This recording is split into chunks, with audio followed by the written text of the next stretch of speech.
Maratha reservation की मुहिम चलाने वाली तंजीमों ने रियासती हुकूमत पर धोखाधड़ी और वादा खिलाफी का इल्ज़ाम लगाया है।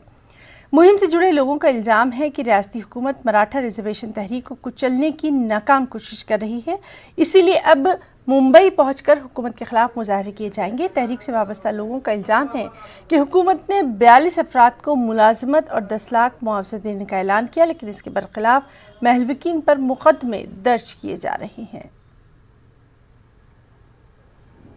ये जो 42 कुटुंब जो सदस्य जिन्होंने बलिदान दिया है उनको 10 लाख रुपए की मदद और एक सरकारी नौकरी, और जो आज़ाद मैदान के ऊपर जो 47 दिवस जो 2014 के विद्यार्थी थे उनको भी उन्होंने नौकरी का आश्वासन दिया था। ये दोनों आश्वासन अगर उन्होंने पूरे नहीं किए तो आने वाले समय में उनको आंदोलन को सामने जाना पड़ेगा। हमारी उद्धव साहब से मांगे या हमारे को हक पे आने की आप यही आने जरूरत मत आने की दीजिए, उसके अंदर ही जो हमारे जो बांधव है दो समाज के जिन दो मांगे हमारी वो पूरी कीजिए।